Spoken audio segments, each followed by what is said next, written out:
record to this computer.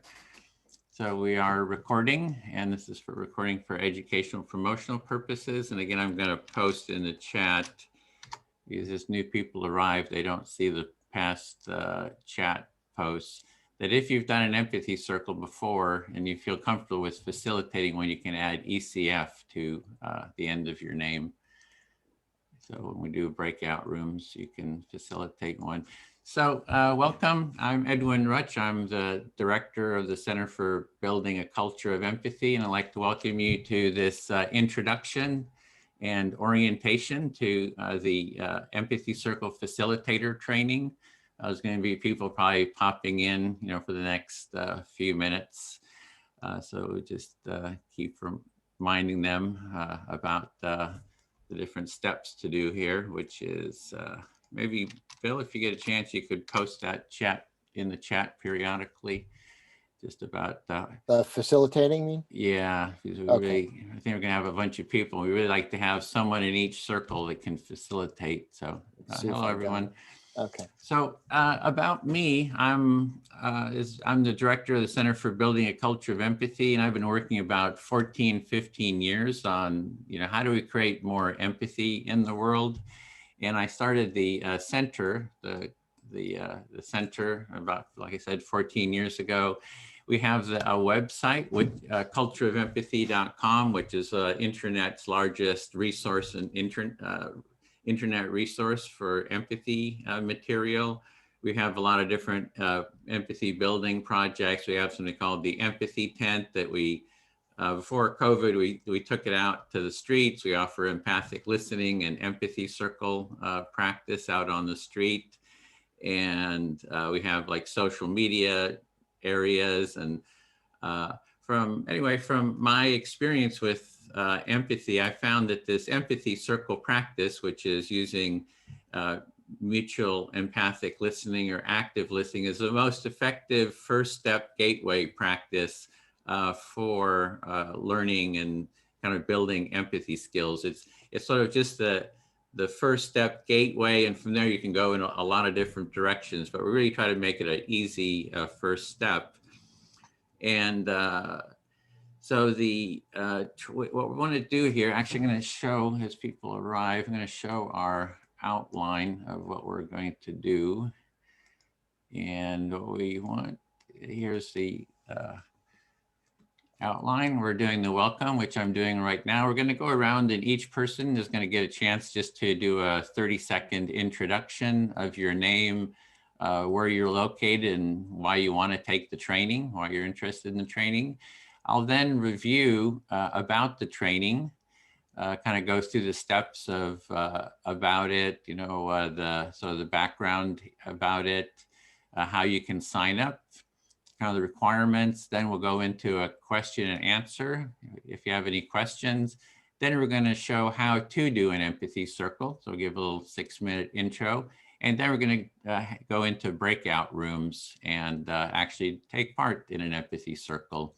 And then we'll come back about 10, 15 minutes before the end and have a full group debrief, and we go for 2 hours here. So to begin with, we can just start with the intros. Let me put the question in there. And for introductions, so we'll just share your name, your location, why you're interested, and I'll model it. Edwin Rutch from San Francisco Bay Area. I'm interested in the Empathy Circle training because I think it's the best gateway practice, and I'd like to spread it to everyone in the world. So ideally, the 8 billion people, if they learn this first step for empathy building, I think just the world would really contribute to greater well-being. So Bill, would you like to introduce yourself and then call on people to share? Sure. Hi, my name is Bill Filler. I live in the Bay Area. I'm near Edwin. I've been working with him about 3 years in a variety of street actions and online and stuff. I'm one of the trainers in the Empathy Circle, and I'm interested in empathy circles because I believe it starts to give each individual a new perspective on who we are and who we are in relation to each other, which I think that that needs to be changed in order for us to really make effective changes. So I think this is a great way to start. Thanks. Do you want to Oh, call on people? Just sure. go across the screen. Okay. Just So invite first of people to all, share. be gentle as if I mispronounce your name, because and please let me know if I mispronounce it, because I want to try to get it right. Anka. Very well done. I'm not sure. Am I on mute? No, you're fine. Okay, I deleted my picture out of the screen. So, okay. Oh, okay. So I call in from Toronto. I'm an anti-oppression equity facilitator and community mediator. So I have a little bit of experience with different kinds of circles. I didn't know the empathy, or I've never done an empathy circle before. So I'm really interested to experience that. Great. Welcome. Wayne? And I'm sorry. Go. Please finish. Go no, ahead. I thought you wanted me to point out the next person, but you do that. That's fine. No, for just brevity that we do that. Wayne. Yeah, am I coming through okay? Yes. Yeah, okay. I'm Wayne Duncan. I'm from New Zealand, down the South Island, so quite a wee way away. Mm-hmm. I'm an empathy researcher. I did my PhD in empathic communication, and I'm really interested in the empathy circle and its impact on developing empathy. So looking forward to what you do. Great. Great to have you here. Randall. Hi, I'm Randall. You can call me Randy. I'm from Pennsylvania.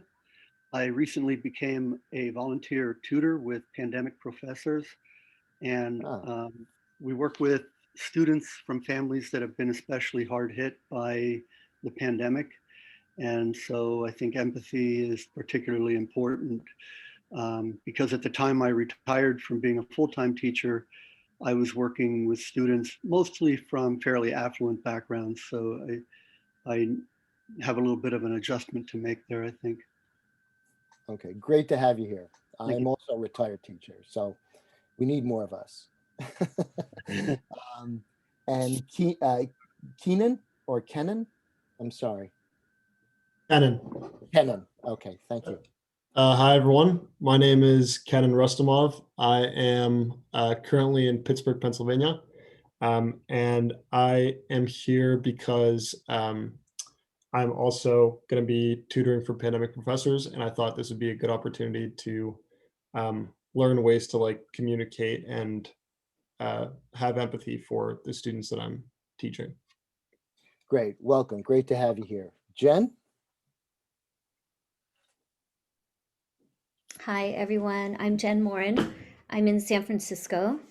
I'm interested in empathy circles so much. I'm interested in it to build more empathy in the world and also for myself.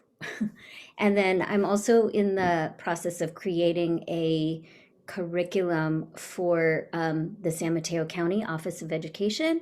Mm-hmm. And I think this would be an amazing addition to the program. That's great. Yeah, I worked for the Contra Costa County Office of Education, and I'm also have an empathy circle curriculum, so maybe we can collaborate. Oh, that's great, Bill. Thank you. Okay, sure. Sylvia. Hi, my name is Sylvia. I live near Munich, Germany, and I've been interested in NVC and the nonviolent communication for a while now, and I'm doing an annual training here in Germany. And yeah, I saw this course on Facebook, and I thought it's a perfect timing to take part here. And yeah, I think it's a great way to yeah, make one's personal relationships better and also help make the world a better and more friendly place. Great.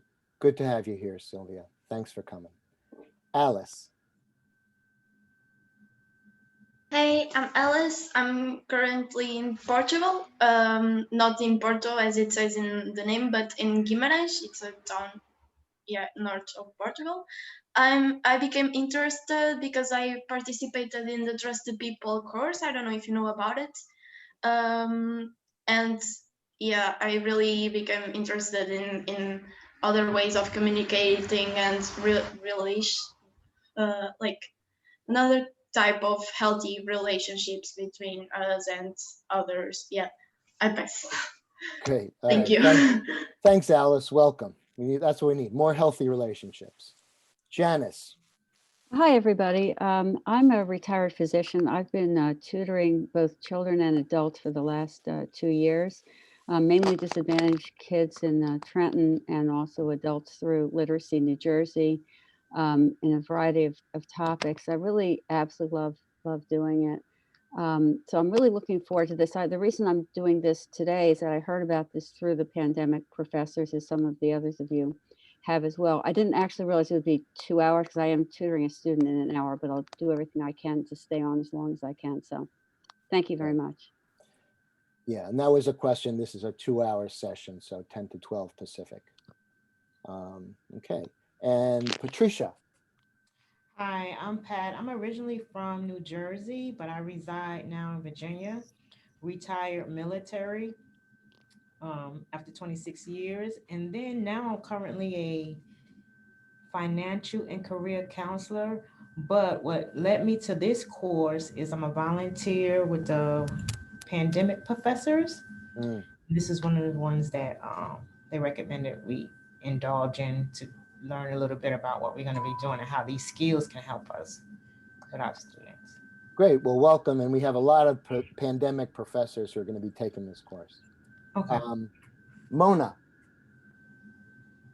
Hi, my name is Mona. I'm from Egypt, but I'm now in Pittsburgh, PA. I'm studying my master's degree in Pittsburgh University Curriculum and Instruction Design.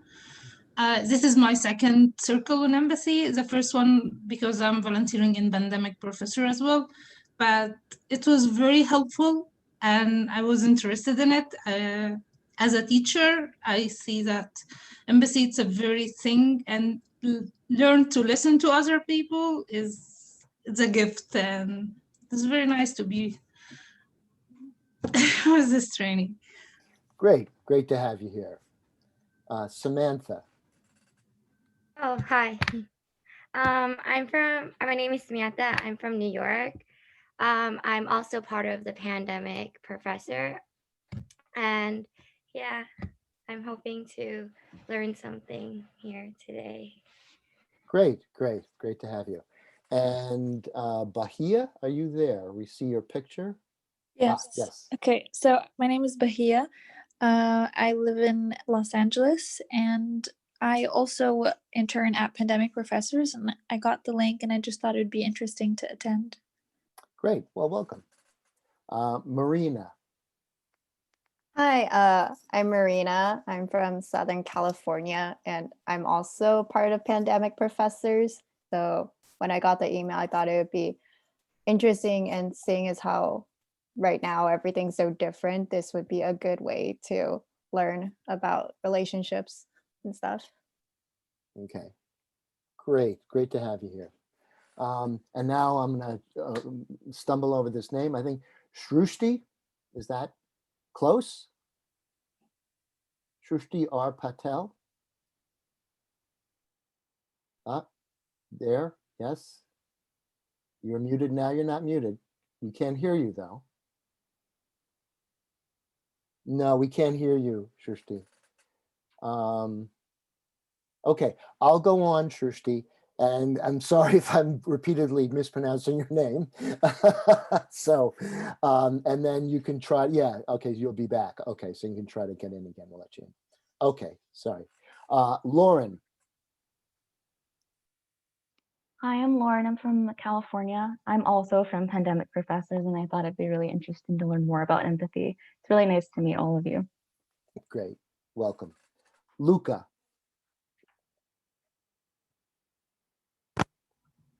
Hey everybody, I'm Luca. I'm from Denver. I'm a medical student, and I'm here because I think that this training will be beneficial in my career as a physician. Great, yeah, we've worked with several physicians before. It's a very stressful job, and empathy really helps. 4 more years, and then I'll be the physician, but it's good for my training. You can never start too early on empathy. Happy to be here. Thanks. Great to have you. Johanna.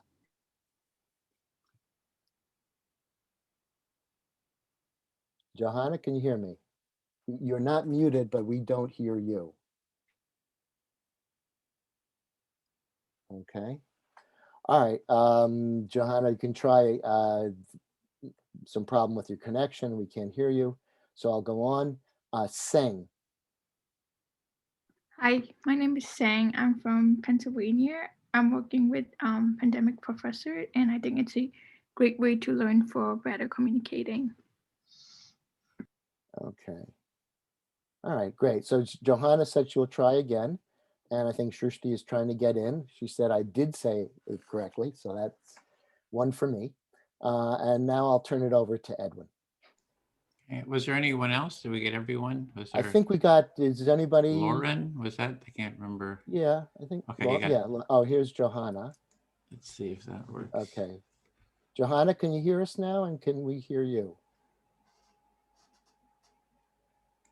I see two Johannas on the screen. One is muted, one is not.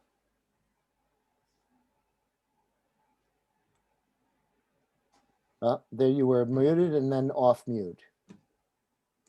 You're not muted now, according to my screen. Can you test? Can you hear me now okay? Yes. There we go. Yay. Oh my gosh, I'm so sorry. I don't know what's going on today, both with my mic and with my camera. Let's see. I think now you can see me. Oh my God, she's capable of bilocation. She's Oh my gosh, so sorry. I am so happy and grateful to be here and meet all of you. My name is Johanna. I'm based in New York, also with the pandemic professors. Super excited to learn and talk about empathy. And I think it's a key, something we all need in life and now more than ever. So thank you so much. Thank you, Johanna. Okay, so now we only have Shruti who's trying to get in. I don't see her, so I'll turn it over to Edwin. Okay, great. Well, thanks everyone for those introductions. It's great to see so many people from pandemic professors. I've been talking with Alyssa Stover, I believe if I pronounced the last name correctly, from pandemic professors. She was here at UC Berkeley. We met when she had a series of empathy, student-led empathy classes at UC Berkeley, and we worked together with that group. And then she went on to New York and was one of the founders of Pandemic Professors. And she's really appreciates the importance of empathy circles. And as I understand it, it's used within the community there. And we're looking at hopefully that you can all take part in these orientation trainings. And then we're looking at setting up some trainings in March specifically for pandemic professors. And we're kind of looking for the dates. We're looking at maybe a weekend date for that. And so anyway, that's in the works. So we had quite a few people from pandemic professors last week too. So that's really great. So just the last thing we'll go into, see, Ed, you just joined us. Do you want to just say your name and location, why you're wanting to take the training? Or just heard from everyone else. Sure. Ed Norton, Boston. I had a tough time grabbing the link. I worked with folks getting involved youth in Boston for the last zillion years, basically.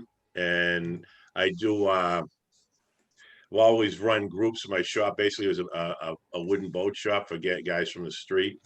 And I also work with staff that work with those guys.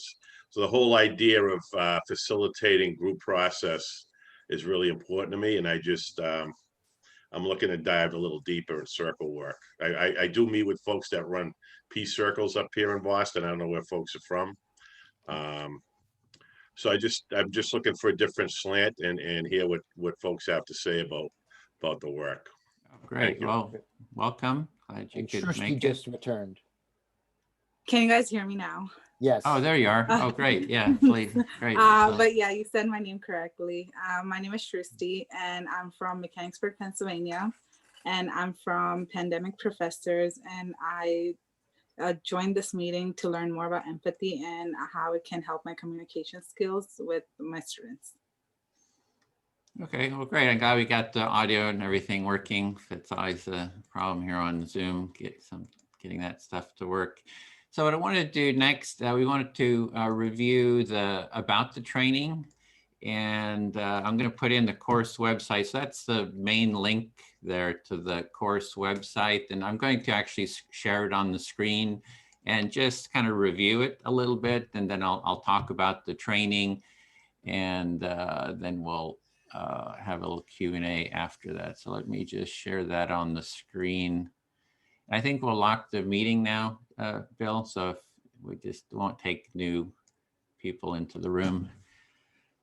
So, okay, so this is our website. I put the link in there, and it's good. This is the overview of all the training and all the different sessions. This is one of our past cohorts.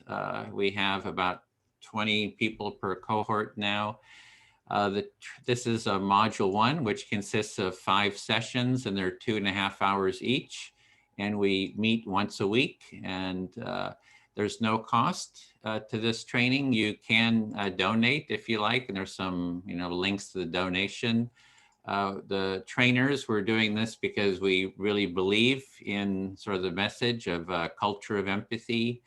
That's sort of the overall vision, is to raise the level of empathy in society. And there's so much polarization and conflict in the country and the world, and we really believe that if we can teach everyone how to just learn some simple basic practices, it'll just contribute to the just general society well-being. So we volunteer for that.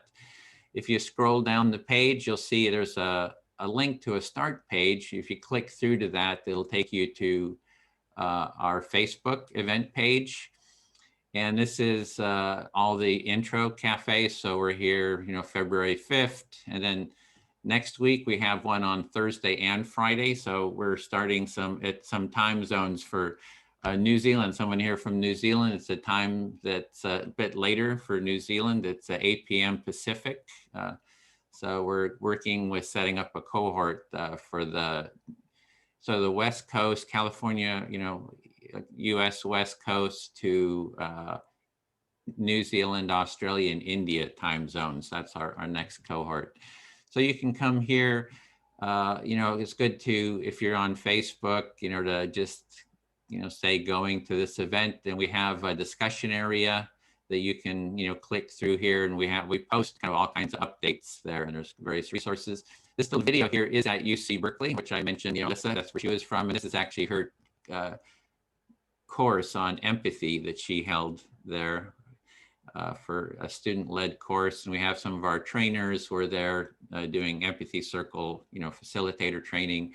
And that's our empathy tent, which I also mentioned that we take out to public events. We've gone to political rallies, when the political right comes to Berkeley, or we've been in LA and Sacramento too, and then the political left come and they have these knockdown, drag out fights. We go there with the empathy tent, and we try to listen to all sides and try to bring the different participants into empathy circles. So that's one of the benefits of this, is it's sort of a gateway to mediation skills too. So it really helps, besides listening well to, family, friends, colleagues, that the process is sort of very good for conflict mediation.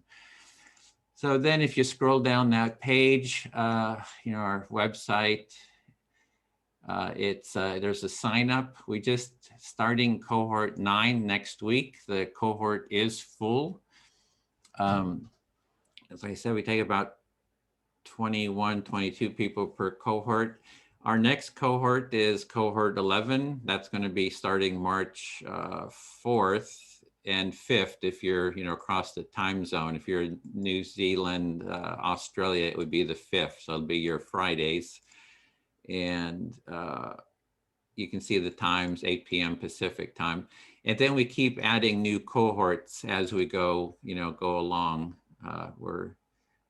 We usually set up a couple per month. So we're looking at when to set up the next one after this. We have an application. When you go to the cohort page, like here's cohort 11, you click through there, and then there's a sign up process. We have 3 orientation cafes. They're going to be at 8 p.m. Pacific time, where that's 3 p.m. Australian time. And you can join those. They start on the 11th, 18th, and 24th.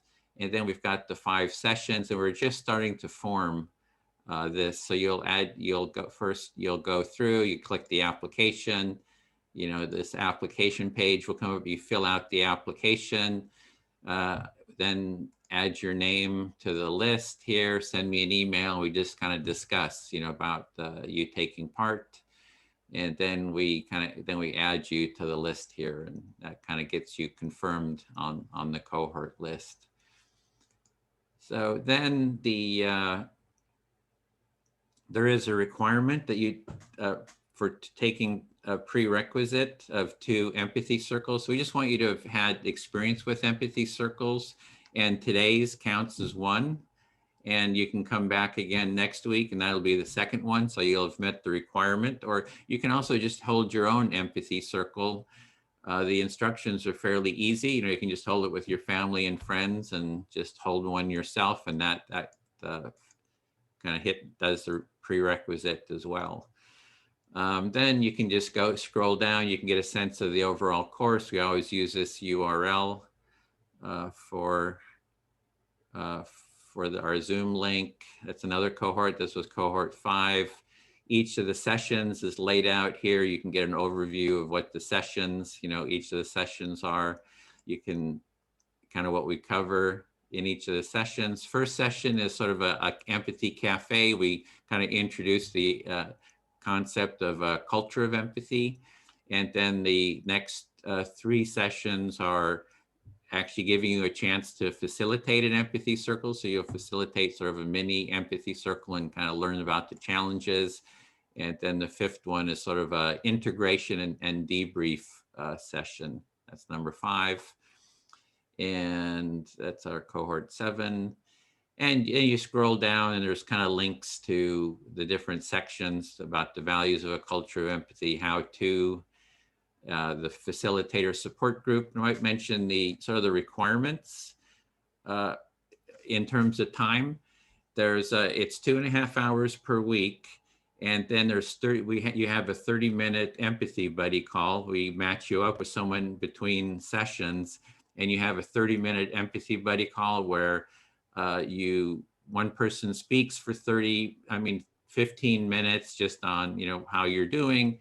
The other person does empathic listening, reflect, and then you just switch. So you get to meet more people in the cohort that way, kind of make connections. And it's really good for becoming a facilitator that you have others that you can kind of call on. And then also we ask that you try to facilitate an empathy circle between sessions, you know, with family, friends. If it doesn't happen, that's okay, you know, but just to try. So that's a little bit of the, you know, so the requirements in terms of time. And there's other kind of links here to the training. There's reference links, you know, our empathycircle.com website has all kinds of material on the empathy circle. There's the Culture of Empathy site. I probably interviewed about 300 of the world experts on empathy. All those interviews are there. And then our empathy tent, you know, project where we take it to the streets. And so that's kind of a broad overview of the training. I'll stop there. And kind of open it for questions. Is there kind of any sort of questions before we actually go into the circle? Any questions about yeah, Alice? What does cohort means? Like I've searched, it appeared like group or team, but what specifically? Yeah, the cohort is a group. We form a group that stays together. And so it's a training group that we come together. Maybe you have a better definition, Bill. It's yeah, we get 20 people, you form a group, a team, and you go through the training together. So that's, maybe you have a better definition, Bill, for cohort. No, I mean, I don't. Basically, it is a group. That's essentially what it is. But in education, they've formed cohorts to, the group is also involved in your peers' learning. So each person in the group is supporting each other person in their learning in their particular. So that's how it's practiced in education. Do we want to go through this circle basics? I don't think we showed that video. Yeah, I'm going to show that after I do just the feedback, if there's any questions. Okay. I've got it here. I've got it queued up. So okay. Any other question? Any question about the training, what the requirements are? Yeah, Bill? I just want to say at the outset, there are some people who come for whom English is not their first language. And we want to just say that we accept you. It's not a problem to make accommodations, and we applaud your courage and bravery in doing this, and you're more than welcome. So that's all. Okay, then next, I'm gonna show a 6-minute how-to video. We're short on facilitators again. Usually we like to have one person facilitate each circle. So I've got Bill, myself, that's 2, and Mona, you had done a circle before, so you're familiar with it.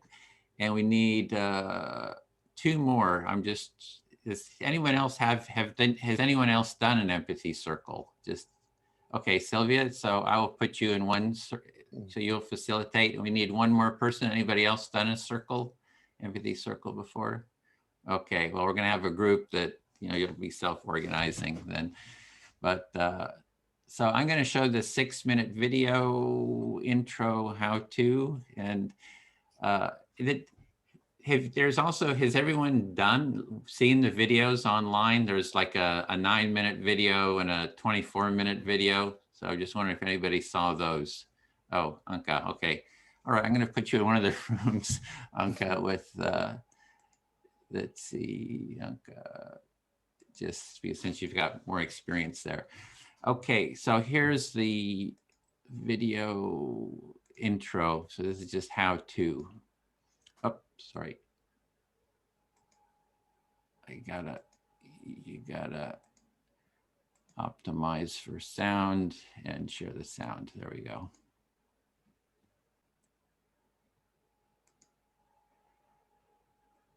Huh, not sure it's not working right. Sure. Okay, there we go. That's the reason. Okay, now we're in business. So this is the how-to. I'm Edwin Rutch, founding director of the Center for Building a Culture of Empathy. I'd like to welcome you to this short presentation on how to take part in a basic empathy circle. So next, let's look at the step-by-step how to take part.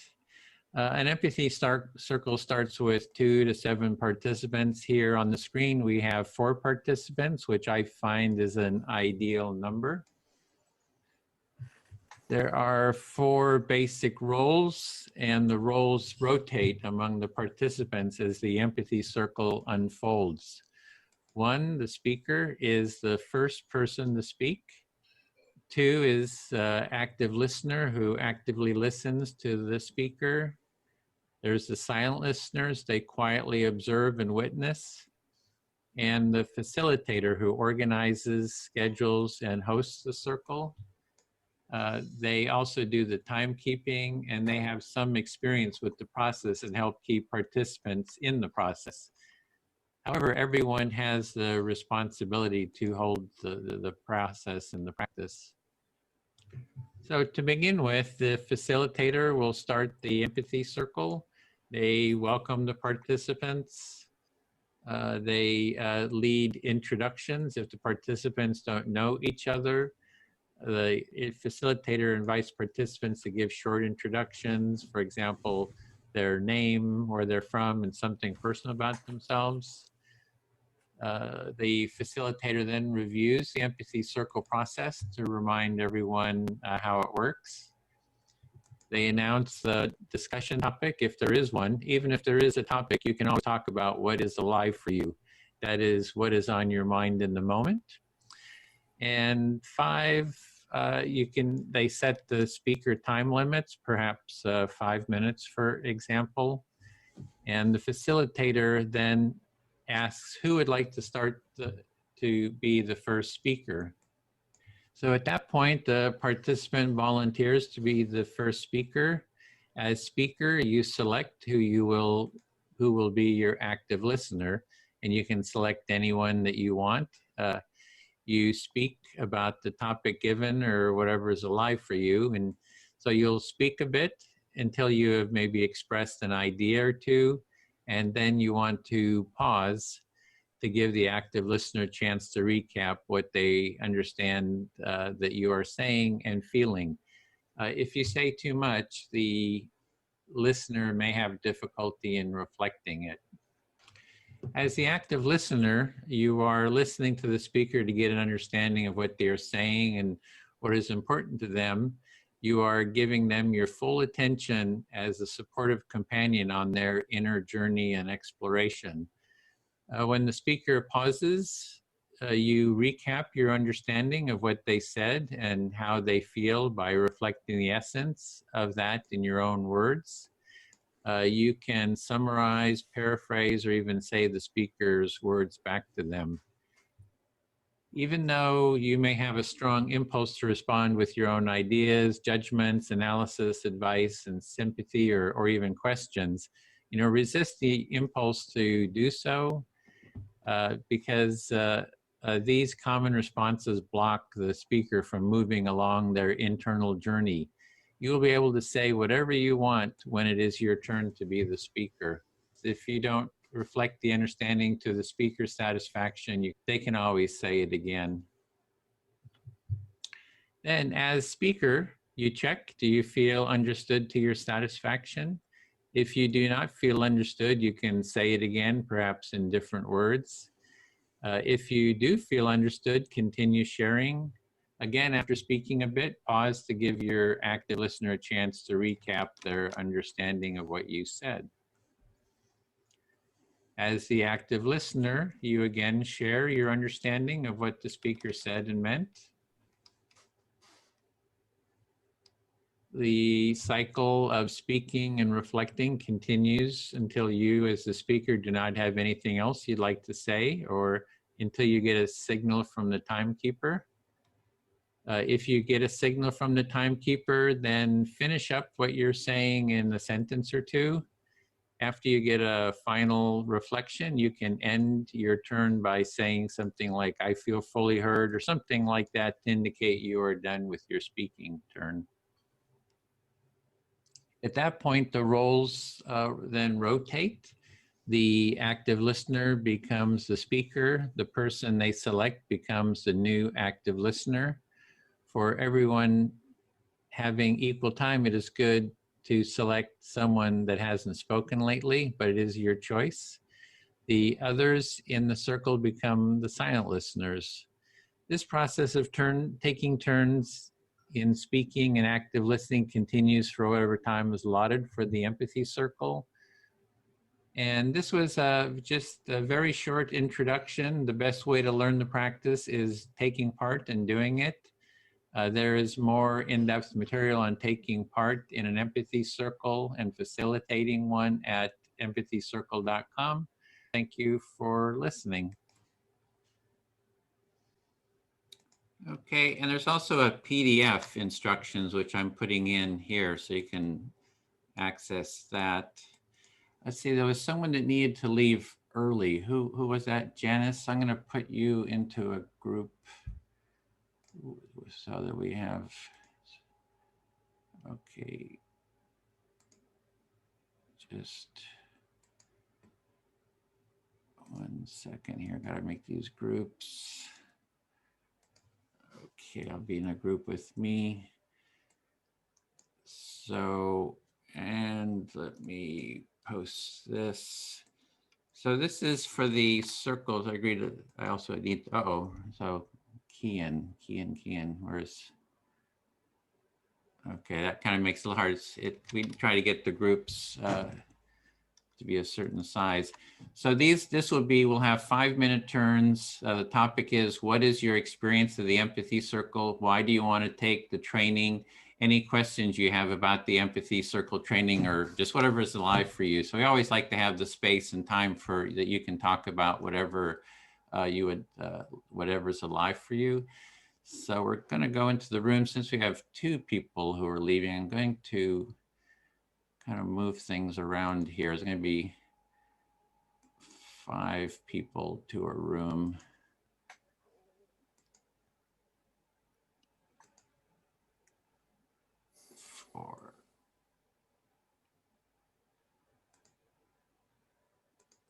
Okay.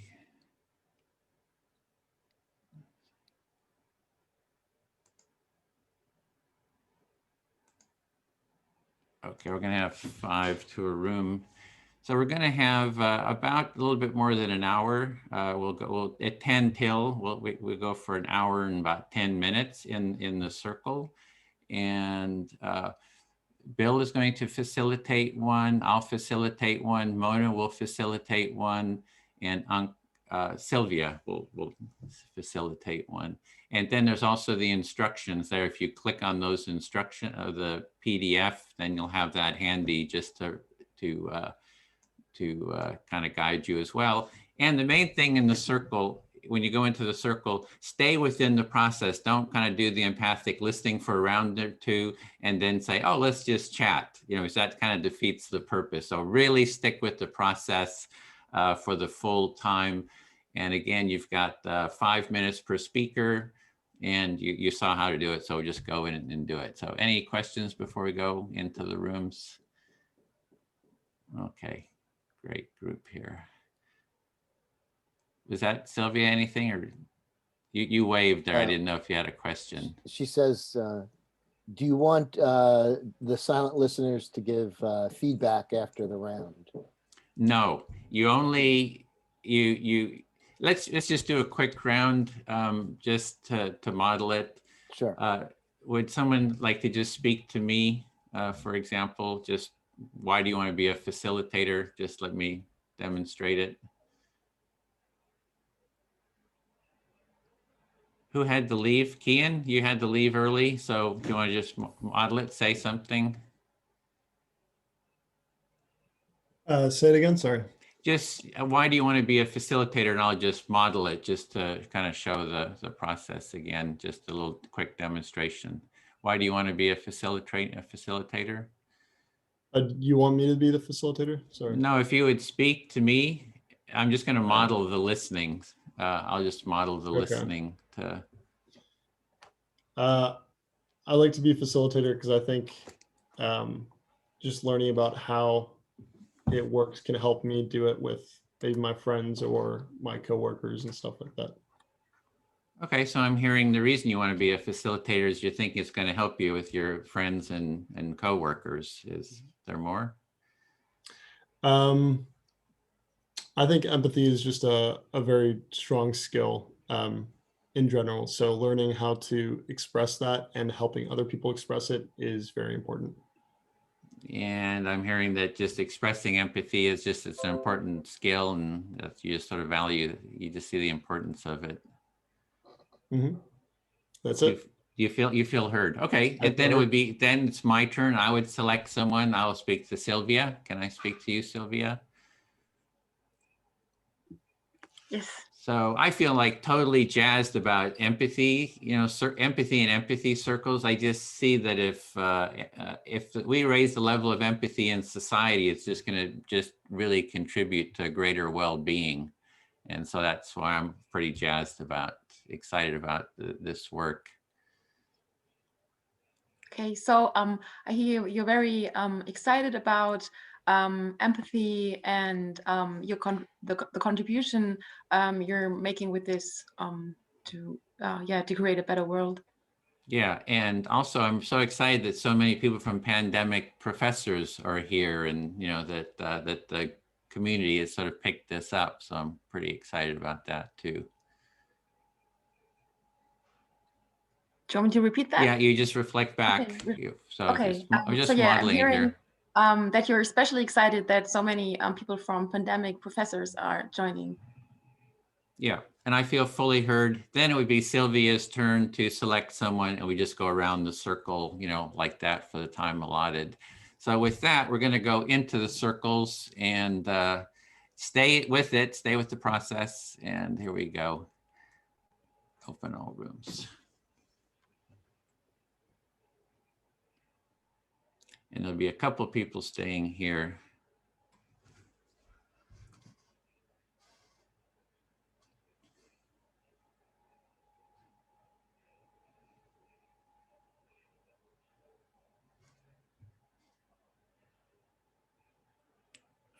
Okay, so we're ready to start. Whoever would like to, you can speak to me and I'll just sort of model it. And when the 5 minutes is up, I'll just hold up a little sign that says, so that the topic again is, what is your experience of the Empathy Circle? You know, how does it feel being part of it? Or why do you want to take the training, or any questions, or just anything that's on your mind? So whoever would like to start, and I'll bring up a stopwatch here actually. Or someone have a stopwatch that would do. Can someone keep time? So we'll have 5 minute turns. So just kind of raise your hand. Yeah, I can keep time. Okay. Just make a sound then when the time is up. So whoever would like to start, speak to me and I'll just model it. Maybe Janice, you'd like to start since you need to leave early and you're muted. How's that? Good? Yep, I'm listening. Okay, good.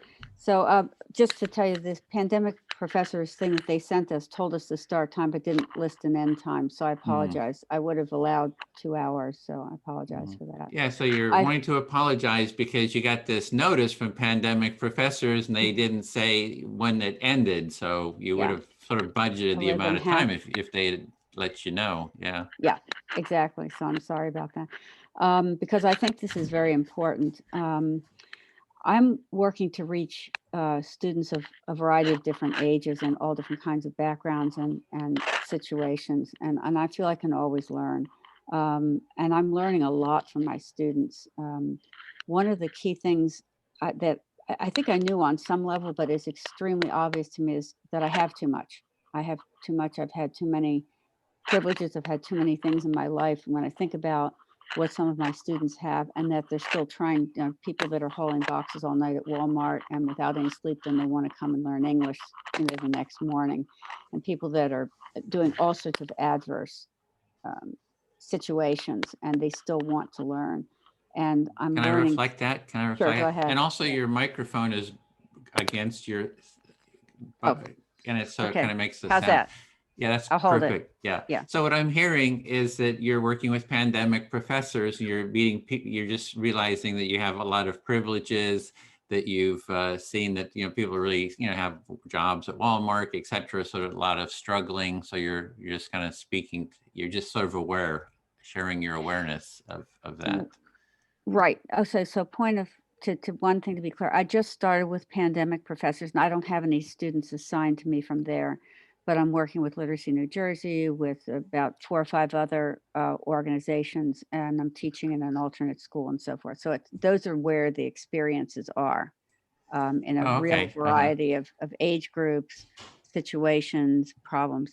But what they all have in common is they really want to learn, and they really are taking the time and the effort, and none of them has the resources to do it in any sort of a other fashion. So, so these are people from different organizations that you're volunteering or working with. And just the thing that you're wanting to just share, what I'm hearing is that they really want to learn. There's a real desire to learn, but they don't have the resources for that. Right. And these are all volunteer groups, so they have that option. And I was at a meeting where some of them were thanking us, and I was thinking that was very odd because I felt like I need to thank them, because I feel like we're learning so incredibly much through this effort. And the other thing you asked was about, have I ever done this before? Well, because I'm a retired physician, I've done things like this. It's usually just called active listening skills, quote unquote. so I've done many of those, but I've not had a formal thing called an empathy circle in that regard. So. So in terms of your experiences, you've done, as a physician, you've done active listening, but you haven't sort of done this process, the empathy circle process. Not formally, no. Formally, yeah. And I'm also hearing that the people you were working with had a lot of gratitude for what you were doing, but you also have gratitude for them too. So it's like and respect, enormous respect. Yeah. Yeah. So. Is there more? Do you feel heard? I think so. I think you did a great job of reflecting back what I was saying. So. Okay, then then it's my turn, and I'll select someone to speak to. Sorry, Patel Shruti. Shrusti. Yep. Shrusti. Thank you. So we start the timer again. 5 minutes. Yeah, I wish we had more. I have to put out the call for more facilitators. We have about 100 that we trained, and I need to just send out an email so we have one facilitator for sure in each breakout room. So I'm thinking of some of the logic, the organizational stuff that needs to be done here. All right, so you want to send out an email to all of your facilitators to ask at least one of them to be in each circle. Yeah. And in terms of the active listening, that is the core of what we're doing. Is this empathic listening that we're doing is kind of core, central to the whole therapeutic, world. It's usually a therapist, client therapist relationship. We're just trying to create a framework and a structure to have it in just human to human. There's no client therapist relationship. It's just peer to peer. So that's what we're trying to do with the empathy circle, is create that environment, that just human to human, kind of to spread that skill to sort of everyone. Right. So you want to spread the skill of empathy, like a therapist and a patient type, to each human being, so everyone has someone to talk to, and for the empathy to be everywhere. Yeah, I would say we want to take it out of the therapeutic world, and just bring it into sort of the relational, just how do we have better relationships, and it's more, instead of just for healing, it's very healing, but it's also good for learning and growth and just well-being. Empathy helps in learning, well-being, and for just human relationships in general. Yeah, I feel fully heard. Thanks. I think it's my turn to talk, and I'll pick Wayne. What's that say? Let me just bring up the question. My experience with the Empathy Circle so far is pretty well. I'm learning how to communicate, how to active listen, and how to silently listen. Sometimes not speaking is a big gesture as well. Just listening to the other person helps a lot. Okay, just to repeat, Pac, is you feel new to you're new to empathy circles, and you're learning how to feed back and how to listen to other people. Yep. What do I want to do with this training? I just joined Pandemic Professors, so I think it'll help me relate to students and what they're struggling through and how to help them much better, because I think I grew up pretty well, like compared to the other students, because I read about Pandemic Professors and it said it helps students with the low income, and I just graduated from Penn State, so I have no idea on how to help other students learn, but I am learning. I'm going to learn that, and I think Empathy Circle will help in that.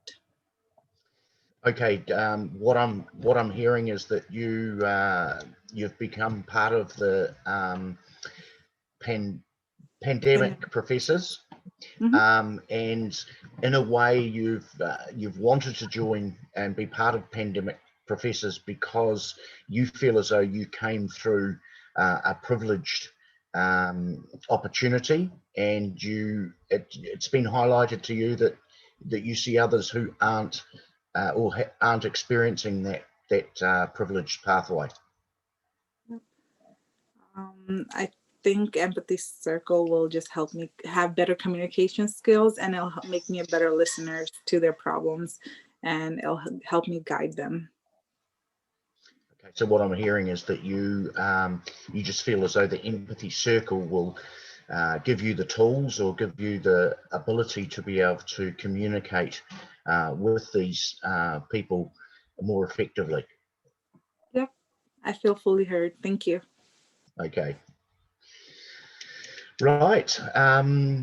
I'll choose Lauren. Hi, Wayne. Okay, time is starting. Okay, Lauren. Okay, the opportunity for me to say, I've been actually really fascinated by this process. I tend to sit back and observe what's going on, and I think empathy circles, from what I've seen at the moment, actually take away the chaos of a group discussion and enable the focus on one topic, one issue, one person. All right, so what I'm hearing is that you are very excited about empathy circles and that it takes away the chaos of normal discussion and to be able to focus on one issue and person at a time. Yes, thank you. Yeah, it's quite interesting actually that I'm finding it extremely different than a normal discussion that would occur with the five of us, where other aspects of the discussion are coming in all over the time, and you're able to, even when you're a passive listener or a silent listener, you're totally focused and not thinking about your other issues that are going on. It sort of I'll let you feedback that first. Oh, okay, so what I'm hearing is that this is a very different take on conversations, and that you're learning that you're able to focus on one person at a time instead of, you know, everyone jumping in with their own ideas and kind of talking over each other, and being able to really focus on what that person is saying. The other thing is that one of the pieces of research that I'm doing at the moment is looking at Māori communication from an empathic perspective, and you may not know a lot about Māori cultural issues. The indigenous race in New Zealand, they have a lot of formalized structures for meeting. When people first meet, they'll come onto a marae, be welcomed onto a marae. They'll have speaking order, and it's very formalized. And I just think they create an empathic, what would I call it, environment for empathy to develop, and I think this is similar. So what I'm hearing is that from your research about Indigenous peoples, I'm sorry, I couldn't hear that part of what they're called because you kind of cut out there. But from your research of Indigenous people from New Zealand, that when they enter into conversation, they have their empathy circle going on, and from participating in this, it's very similar. Yeah, this is very good because I feel very heard as well. Yeah, very, very interesting. I feel heard. Yeah.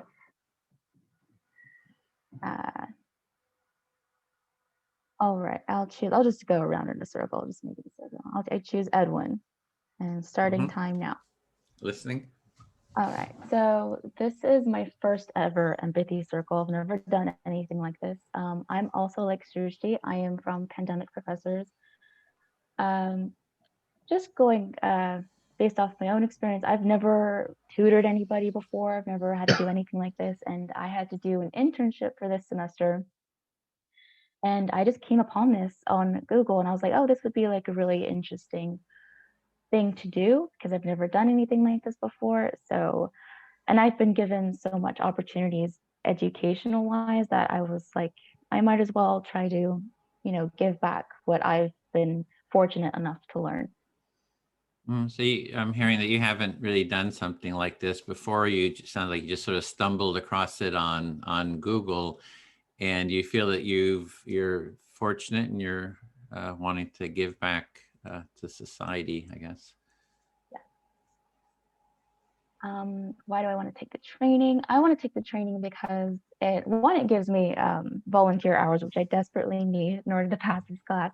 But I also thought it would be interesting because I come from a big family, and we all kind of talk over one another. Everyone's kind of having like multiple conversations about different subjects at the same time.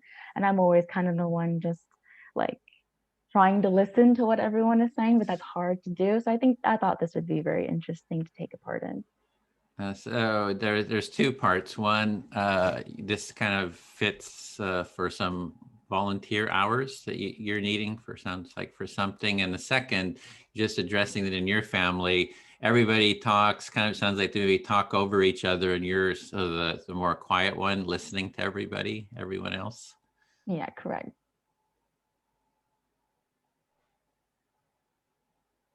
Honestly, I don't really have any questions about the Empathy Circle and training. Okay, so you feel heard? Yes, I feel heard. Okay, great. Speak to Wayne then. Yeah, glad you could make it, and hope you can join the training, the cohort 11, which is, for sort of your time zone.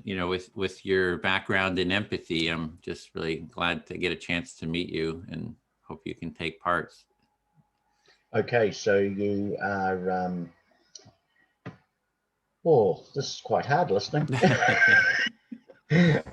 You're glad that I'm taking part, and you're looking forward to the opportunity that I might be able to do the next cohort. Yeah, and it's also that you've been working a lot with empathy. You have a lot of experience on the topic, and it's like it's a nice contribution to have that. And it's also that you acknowledge and like the fact that I've had an involvement in empathy and can have a contribution. Yeah. And then what comes to mind is Lauren talking about her family. That happens a lot, right? Where the family members, everybody's talking. It's sort of a battle for attention. And the empathy, I've done empathy circles in my family, for mediating conflict. And, the whole family gathers, and we've done these circles for like 5 hours, almost 5 hours, to kind of address issues. So it's a structure that can, make sure that everybody feels heard versus, having to compete to be heard. What I heard from what you said is that you also acknowledge about families and how empathy circles can be so useful for families where everybody's talking at once, and the ability to resolve conflict. Yeah. And even also for everyone to feel heard, right? It's like, your family, you feel that love and care, but you always don't feel heard. You don't feel like you get to express yourself in an easy way, because, somebody will respond and talk about their thing, or say, you shouldn't do this. They'll give you advice.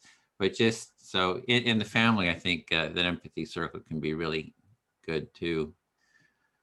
And what I heard there was the importance of being heard, is that within the family dynamic is often there can be a lot of talk and everything going on, and you might be loved and understand that you're loved, but sometimes you don't just feel as though you've been heard. Yeah, exactly. And also the way you were talking about the structure, you were kind of like looking at different structures of relationships, right? So this is sort of like training wheels for sort of an empathic structure of relating, and sort of a gateway or training wheels. I'm using some different metaphors here to explain, this structure. Yeah, so what you were talking about there was what I was talking about, which was the structures and how the empathy circle is created those little training wheels that enable the group discussion to be a bit more organized. Mm-hmm.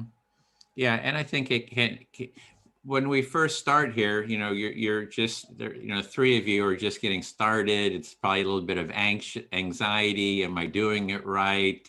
You know, getting familiar with the process. And it takes about an hour to kind of get through that difficulty. And then you kind of really settle into it. So if you're feeling some anxiety, it's kind of, you know, just normal. It's, you know, this next time you do it, or the second hour, or the next time, if you come back next week, you know, you'll feel more settled, and it starts getting easier and easier, and you just kind of settle into it and have less of that anxiety. Yeah, you shared with us your experience of learning how to get involved in empathy circles, and how initially we're a little bit nervous about getting it right or getting it wrong, but just for us to feel confident that over time, about an hour or so, we'll start to feel more comfortable and start living the empathy circle, I suppose. You get better at the that's what listening. I heard. Yeah, you get the anxiety kind of inhibits a little bit of the hearing or the speaking, and then you get, once that gets past, you start hearing more deeply, and yeah, so it yeah. So that's the time. So okay, just finish the reflection. So, okay, so what I heard there was that that the anxiety of trying to getting it all right sometimes inhibits the truer experience, and that will dissipate over time. Yeah, so, I feel fully heard. You feel fully heard. Thank you. Well, I might, I've got to remember now who I spoke to last time. Shushti, I think I haven't spoken to you. You haven't. Well, Shushti, this is, I'm finding this extremely fascinating and extremely helpful. And I really do mean that, because I'm experiencing the different roles, and within those different roles within the empathy circle, it's quite a different experience. And I don't think it's as, yeah, I'll leave it at that. I'll let you. You find this experience very unique in each of the active listening, the silent listening, everything. You are gaining a different experience and learning from it. Yeah, and I think not only is it beneficial for the topic, the issue, the conflict, it's also very, very beneficial for the individual, because I just want to go through the different roles. The speaking, it gives you an opportunity to continue your train of thought without the interruption of somebody else's train of thought, either challenging it or just tweaking you off in a direction. So it enables you to think a little bit deeper. The speaker, it helps you continue your thoughts, and it makes you think, instead of you having to listen to the other person and you thinking of, oh, they're challenging it. You're just able to continue about what you're feeling instead of being interrupted by others. And thinking from the perspective of when I was an active listener, what I found there is how much I don't listen. Because I found when I was listening to Edward, I would pick up the first bit, but then my mind would wander, and I'd have to bring myself back to it. So I think it's made me really realize that I'm not an active listener in a normal group discussion. Active listening made you realize that you're not an active listener. It makes your mind wander, like in the middle bits, and then you actually have to think about bringing back to the conversation and listening to the other person. Yeah, and consequently, as a result, I think what happens is that the discussion, the context of the discussion becomes very shallow, because you're bouncing from each person's perspective too rapidly, and it never enables one person to really go deeper into their thought patterns, which, if we think about empathy, and interpreting the deeper sense of another person, it heads us in that direction. It makes, like, just listening to the other person, I'm sorry, I lost my train of thought. My doorbell rang and my dog was like barking. So I was just like lost. No, that's okay. I'll briefly go back through that. Is that as in a role of now I've lost my train of thought too. I'm sorry. Never mind. Yeah, it enables. I think. So that's the time. Okay. I feel heard. Well, there's still a point I want to make, but I'll come back to it later because we're going round and round anyway. So I think I pick Lauren. I feel bad that I lost my train of thought during Wayne because the dude came to fix the lawnmower thing, sorry, the snowblower, and my dog started barking from his crate, and so it was just a little distraction, and I stopped listening, which shows that how much we don't actively listen. If there's like a distraction, we get carried away in that. All right, so you feel bad for losing your train of thought with Wayne because someone came to the doorbell and your dog started barking and you wanted to actively participate in the conversation, but you were distracted. Yeah. But I agree with what Wayne was saying. I remember you were talking about shallow thinking, about how we don't really listen, and it's just we never get to put our point across because there's always someone trying to interrupt our conversation. So we just basically leave it instead of fully expressing ourselves. You said that you agreed with what Wayne was saying about being but not actively listening because our conversation becomes shallow because we get so distracted by other things in our lives that we're not actively listening to what other people are saying to us. I feel fully heard. Okay. All right, I pick Wayne. All right, so I very much relate to what you were saying. You had some very good points about being an active listener and all the different positions we take in the empathy circle. I still have anxieties about doing this because like Edwin said, I've never done this before. So. Okay, so what I'm hearing from you is that you, a lot of the things that I said about my experiences you resonated with, and that you're feeling the anxiety with being involved with an empathy circle as well. Yes.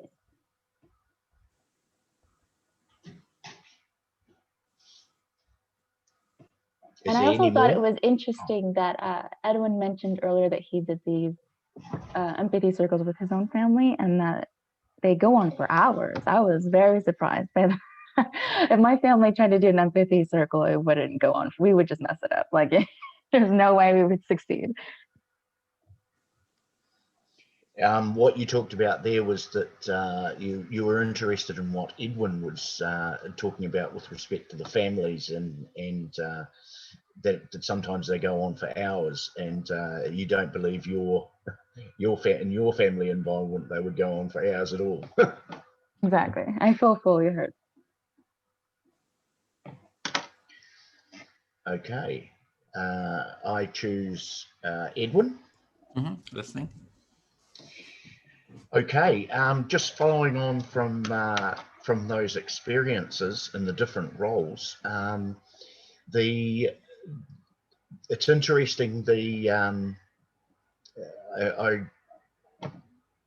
remember about the different thought patterns that people go through during a normal discussion, and within that sensation of when somebody else is talking and you're following their thought pattern, and then you want to have something to say, you start to construct that response. And I felt that urge on multiple occasions in the passive listening role, or the silent listening role.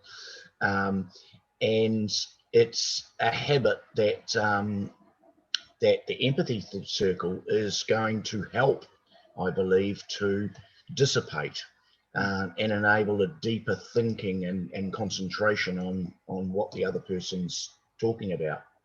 Yeah, so you're just sort of sharing your observations that when you listen to people, especially it sounds like in the passive role, that you hear someone say something, you start formulating what your response is going to be, and you're seeing that in the empathy circle it kind of shifts that it kind of there's more of a listening and maybe going deeper aspect that happens. Yes. The other thing is I also do some teaching of students, both in a special education role and also in a normal classroom roles. And I'm going to be very interested in trying this out with those students, and just I think it'd be very useful getting their feedback on their feelings and actually have a topic. How do you notice that this is different when you're in an empathy third circle compared to a group of 4 people discussing? Yeah, so you as a teacher, you're wanting to bring this practice in with your students and have them do it. Then the question you want to ask them is, how is this process, your experience in this process, different from a normal conversation? And have them sort of explore that. The other thing that I'm quite interested in exploring is I mentioned before about the set practices from a Māori worldview, where it's very formalized in how meetings and things occur, but whether there's something similar from a Te Ao Māori perspective in just a discussion. Yeah. So I'm not sure I quite got that, but you're referring to how the Maoris have a certain formalized structure of communities, and you're kind of wanting to explore that, maybe compare it to the empathy circle, or just I wasn't quite clear. Yeah, no, that was well done. More from a situation of there's established structures for groups of people meeting or being welcomed onto a marae, but I think where the empathy circle comes in, especially, is in just a round table discussion on an issue, and whether those sorts of structures, whether they have a speaking baton or anything else like that, they may have something in that area. Oh, so you're just wanting to explore different community structures, dialogue structures, and maybe the talking stick, sort of compare it. And I'm just hearing some curiosity of how they work, and kind of exploring that. And I think the biggest thing with being involved in this session is almost a paradigm shift in my thinking as to group discussions. Whilst I've done some active listening type work, it tends to be one-on-one, whereas this is really creating a vehicle for really effective empathy circle, and I haven't seen anything like it before.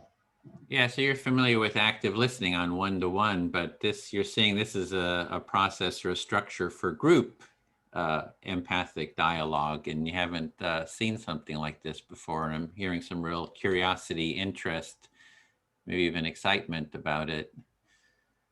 Yeah, and I think what's coming through here is my my research, I guess.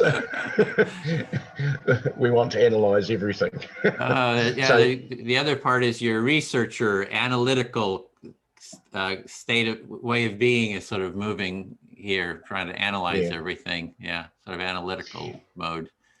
And finally, I compliment you on doing what you're doing in the United States. There is, from a New Zealand perspective, we see, if we look at communication in the United States, we see a huge amount of communication going backwards and forwards from a political perspective, but very little of it is empathic.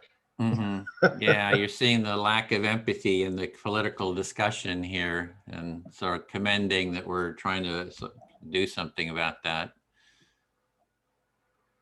I feel heard. Okay, great. Shrusti, I speak to you. Yeah, another aspect of, going deeper with the empathy circle is, empathy means feeling into. So as you go deeper, usually people start sharing more of their felt experience too. It is another aspect that happens. Empathy means like going deeper into the feelings. So the more you do this, the more you talk about your inner feelings, inner emotions. Yeah, and that, I mean, M is in, pati is feeling. So the word itself means in feeling. So the sharing of feelings, the reflection of feelings, the exploration of feelings. So I think that's just another aspect that over time that happens. You kind of get deeper into the felt experience. Empathy is about just all about end feelings, just anything to do with feelings, expression, like listening to your feelings, acting on your feelings. And then I'm just thinking what Wayne was saying, there's the active listening is very common. It's throughout the whole healing, professions, but it tends to be, as I mentioned previously, the sort of a therapist, client therapist relationship. It's very much in, and it hasn't gone into just peer-to-peer, just mutual listening. And I think that's what we're really trying to address is, this is not therapy. We're not trying to be therapeutic. We're just trying to have better, deeper conversations and relating. Empathy helps in better, deeper conversation. I should be taken out of the therapeutic views onto peer-to-peer. It should be like a normal thing that everyone does to express their feelings. Yeah. And the one thing we're trying to do is my congressman has agreed to take part in Empathy Circle. He's Democrat here in the Bay Area, San Francisco Bay Area. And so now we're looking for Republicans that he can have this Empathy Circle. So the idea is sort of like Wayne was saying, the dysfunction of the politics here is, can we bring empathy circles into the politics and have Congress members, the high level federal government, politicians, have these empathy circles. So we're, right in the middle of setting up the first one right now. You're in the middle of setting up a empathy circle with the congressman of Bay Area, and you want to get more Republicans and everyone to activate, so it could be a part of the politics as well, to make it a better difference in the community and in communication. Yeah, and if you have any Congress members, any connections, let me know. I don't know how your connections are. Because it's hard. It's hard to get him to take part. I've been working for a couple of years to get my congressman to take part, and he finally said, yes. I'm meeting with his staff every week, and we're really seriously, trying to set this up. If we have anyone that we know that is in the government or Congress, we should invite them to take part in empathy, because it takes a lot of time, and it took you a couple of years to get your congressman to come. Yeah, and one of the plans I have is, once COVID is over, we're going to take our empathy tent, we're going to set it in front of the White House and the Congress, and we're going to demand that they take part in empathy circles. So that's that's another secret there. We're going to be social. We're going to have direct action to kind of demand that the politicians take part in these empathy circles. Once COVID's over, you want direct action where you want to sit in front of the White House and ask congressmen to take part in the empathy circle and join. Yeah, and Joe Biden. Joe Biden. I feel hurt. Thanks. I will talk to Lauren, to Wayne, actually. I did Lauren last time.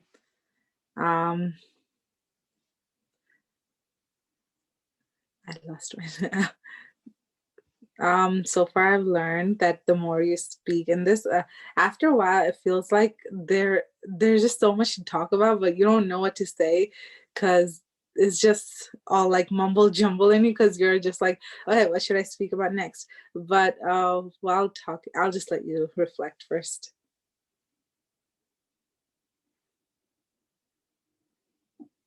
That was you, Wayne. I don't know if you heard. Yeah, Wayne, sorry. Oh, sorry. I thought you, Lauren was going to be the Oh, I was. Oh, sorry. Yeah. Okay. Well, I was actually listening. I think the whole thing is that you're finding the empathy circles. What we're doing is just so involved, and you're quite excited about it. Yeah, it's hard to actually sometimes just sit there and listen to everyone, especially because you try to pay attention like the first 15 minutes and then afterwards you're just like in your own little thoughts, or there's just so much distraction around you that you kind of completely lost it. But then it actually, it's a good idea to have like some people be a silent listener and then active listener for just one specific person. So that person is at least listening and paying attention to you, so you feel heard. Yeah, so what you said there, it's really hard to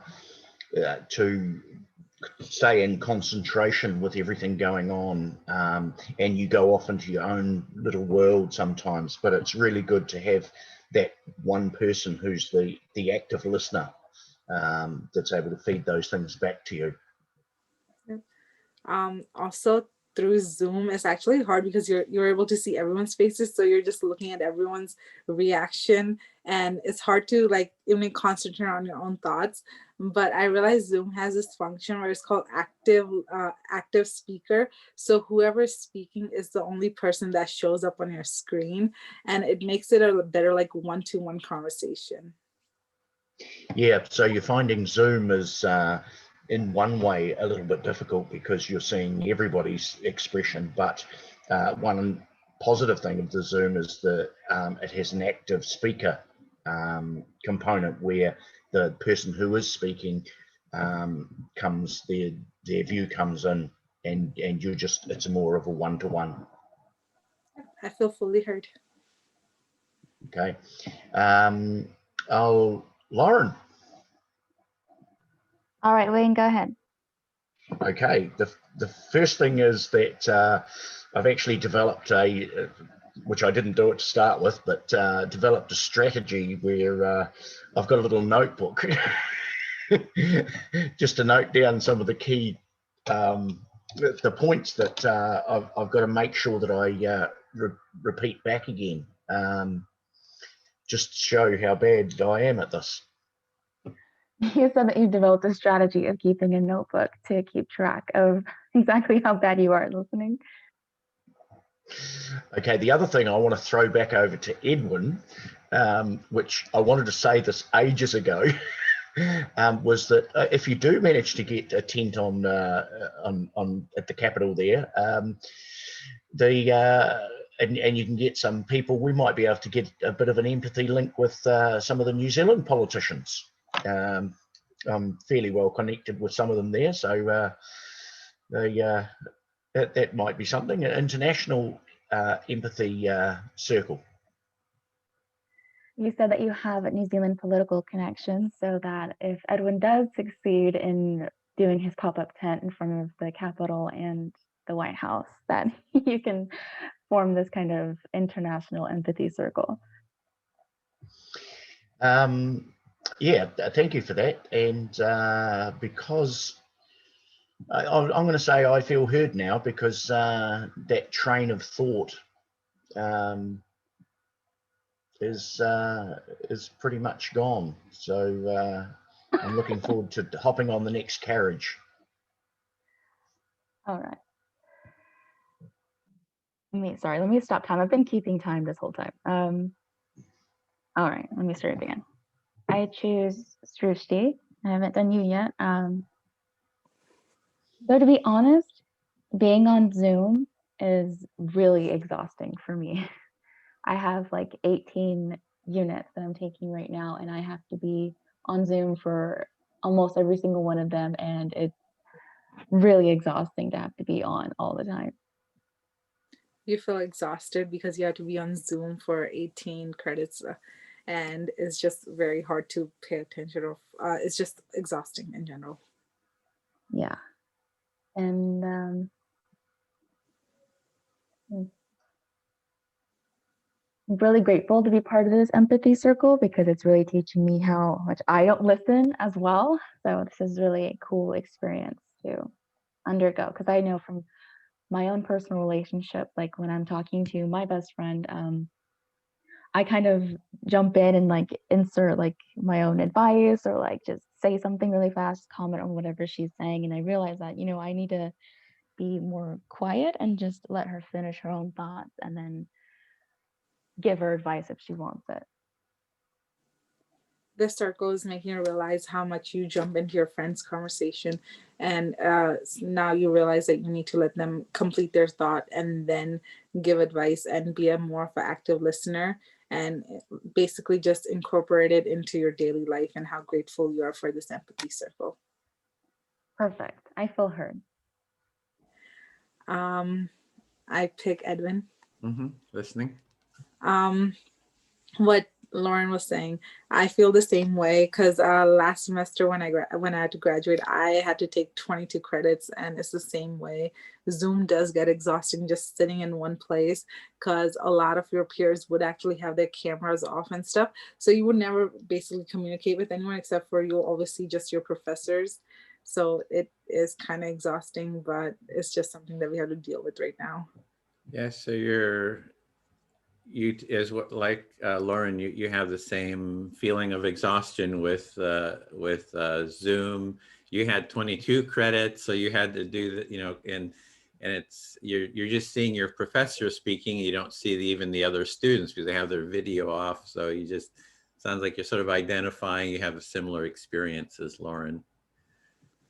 Yeah, I think a lot of students are feeling that way because, and right now they're saying that a lot of more peers are going through depression and stuff because they have no one to talk to.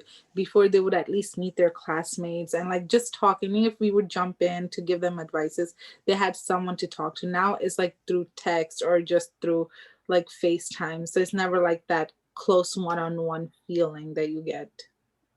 Yeah, now that you don't have that close one-on-one feeling because you're kind of going through FaceTime, text, maybe through Zoom, you don't have that close connection, and people, you know, just feel lonely, creates a feeling of loneliness. Yeah, I think empathy training should be required for everyone, like even in schools, because it helps you, it makes people be heard, and it doesn't make them feel as lonely as like they might be feeling right now. Because I know people, like beginning when our COVID started, there were people who were committing suicide and stuff because I think it was just that loneliness, that sitting in a closed door type thing.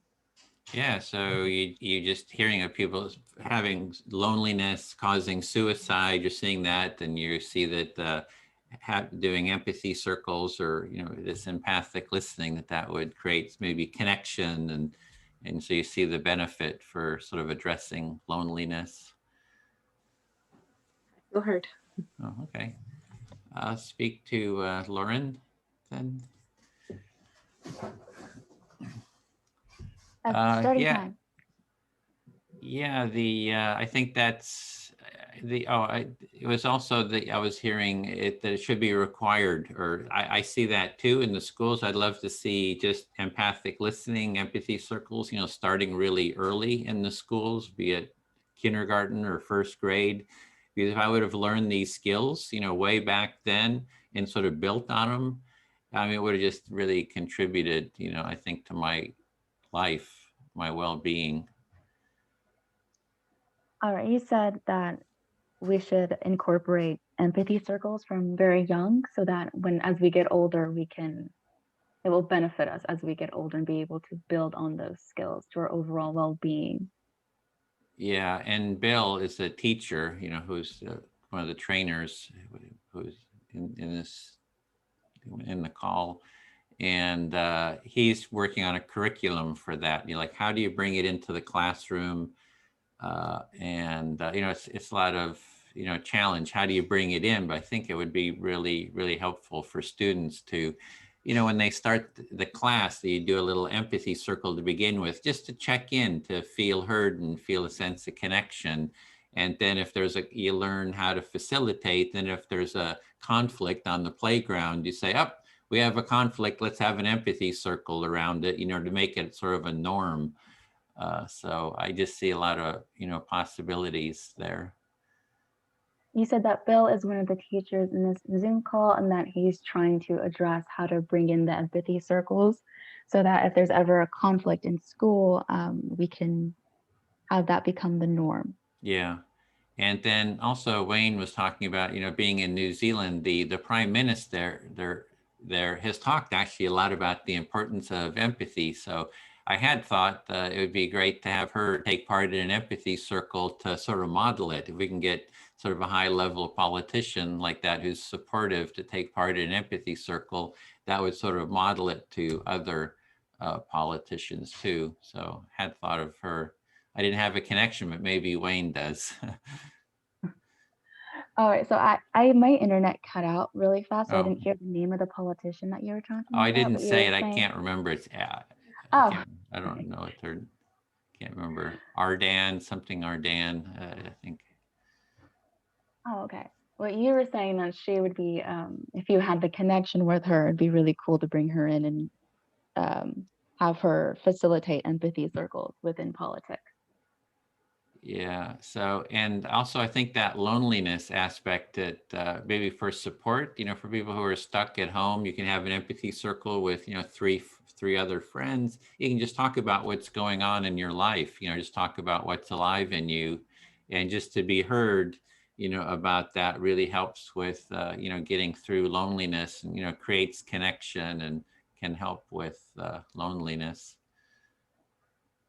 You said that creating a empathy circle between like your friends outside of this training would be really helpful to get rid of that feeling of loneliness and create connection. Yeah. Oh, hello. Oh, we had from the other group.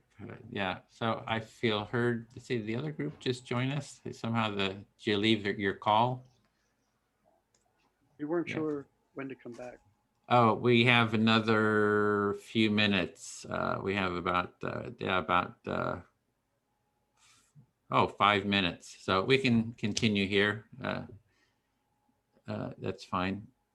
Let me just send out a broadcast. We'll close in 5 minutes. So Lauren, you're up. You can choose one of the new people or whoever. Okay. All right, I'll choose Sylvia.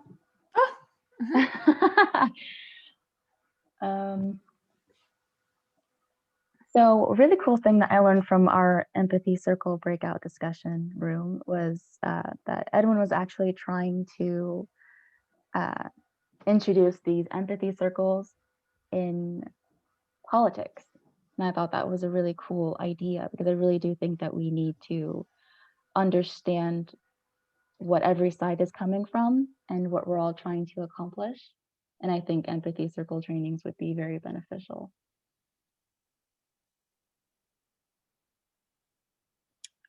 Am I supposed to repeat now? Okay, so you said that Evan brought up that to facilitate or to foster empathy circles in politics too. Yeah, because especially in politics, that might be a very useful tool. Perfect. Very And necessary also.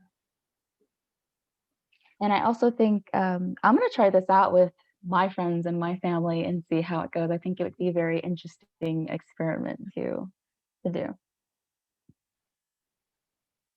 You're going to try these empathy circles out with your family and friends, and yeah, you find it a very interesting experiment. Perfect. I feel heard. Okay, if you want to select someone, Sylvia, you have 3 minutes. I pick Wayne because I like the New Zealand. I'm listening. Yeah,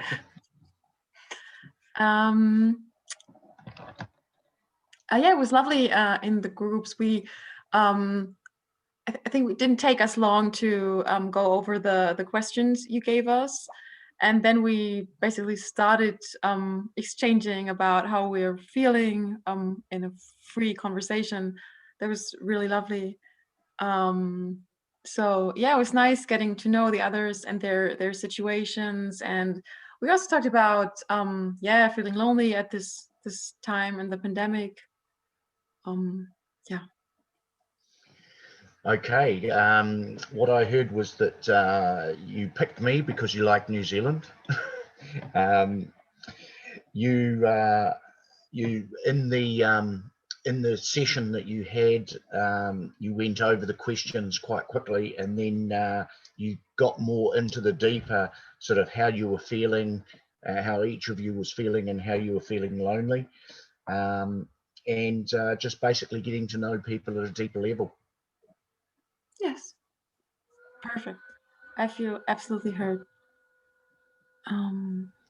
Right. Yeah. I will choose Randall. Okay. Randall, we actually we had a great empathy circle, and for a lot of us, especially me, it was about experiencing a different way of interacting in a discussion, whereby you experienced a situation of really being able to not be disturbed, well, not have your train of thought be interrupted by other people when you were speaking.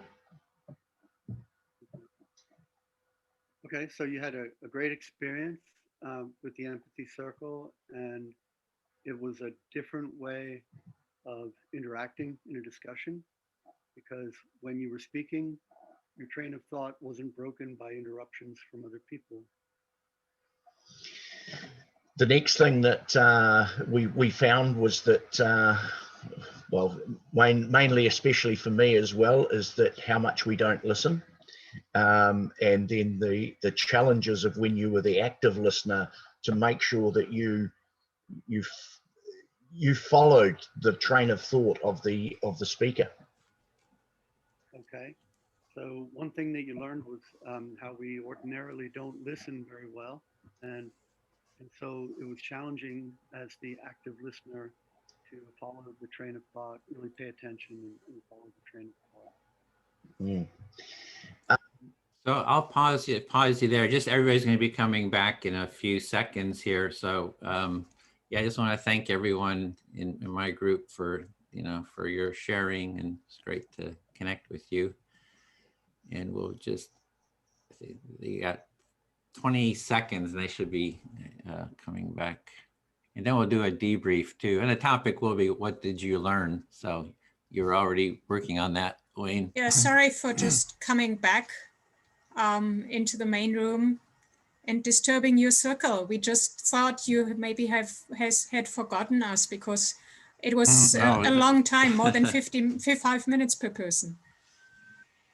Yeah. Oh, you keep going. You do 5 minutes. So you fill the time. Keep going for the time allotted. So it's not just one time. So, but we're glad you could join our group too, so we get a little bit of connection there to listening. Okay, so welcome back, everyone. We have maybe about 15 minutes. So we just want to hear from everyone what may be something that you learned from the process. From the experience, or just kind of anything that's alive for you. You got about 30 seconds. Maybe Bill, would you be willing to call on people? Sure. Okay, I'll just go around my screen. Wayne. I think a huge amount that I've learned from this process. Firstly, how chaotic a group discussion is, not only for the central thought or the topic that you're supposed to be talking about, but also the skills of everybody within the group are not really fully enhanced. And what the Empathy Circle provided for me was an opportunity to engage in deeper discussion, but also listen to other people's deeper discussion. And Edwin brought up that over time we would start to, as we talk about with empathy, is that it's about not only the words, the communication, but the deeper feelings of people. And I noticed that was starting to occur. So without going on too much further, this has been fantastic. Thank you very much for this. Thanks for that, Wayne. Shrusti? I'm gonna just talk about what Wayne said too. It made me realize how much I don't listen and how much we should be listening, because I usually do get distracted by outside stuff. And I sometimes, if someone's talking, I get lost in my own thoughts. And it helped me realize that I should actually be focusing more and listening more to others and others' feelings. That's it. Great. Thank you. Thank you. Randall.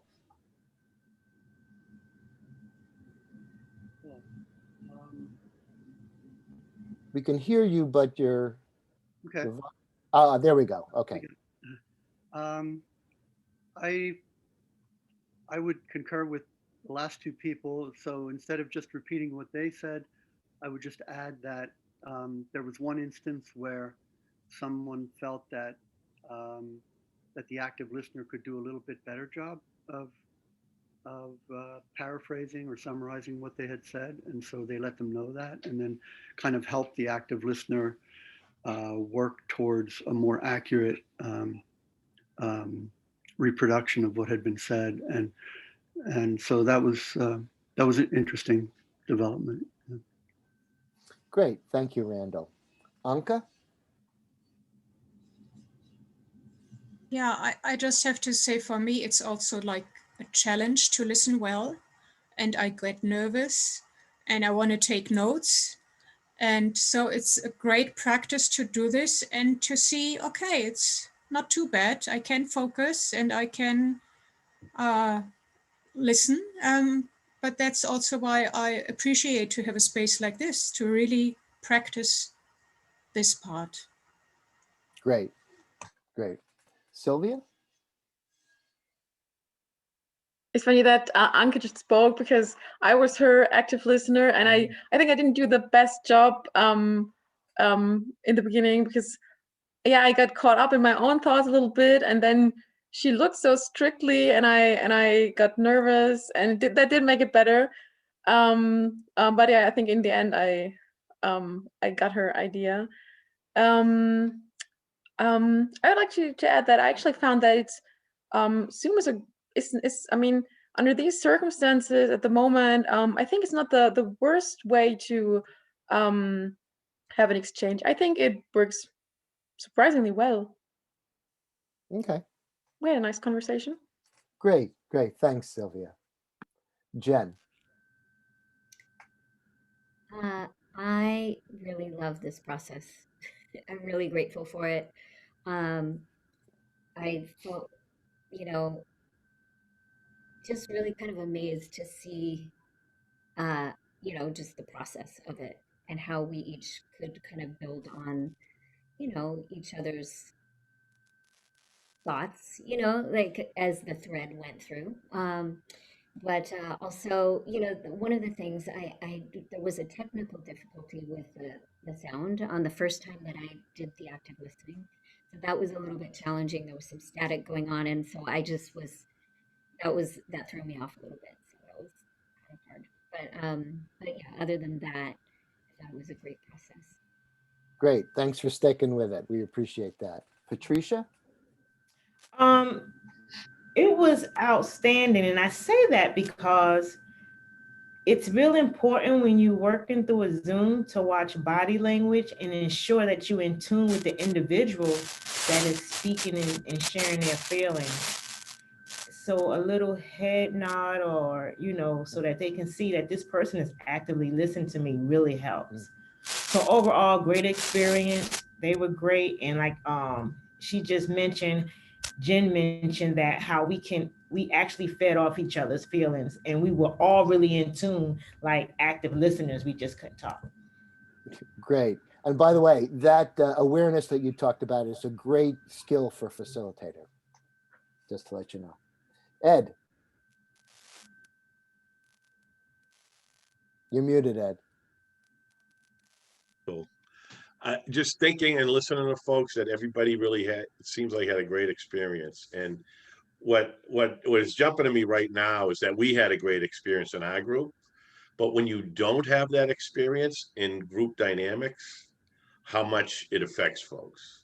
Like the lack of what doesn't happen.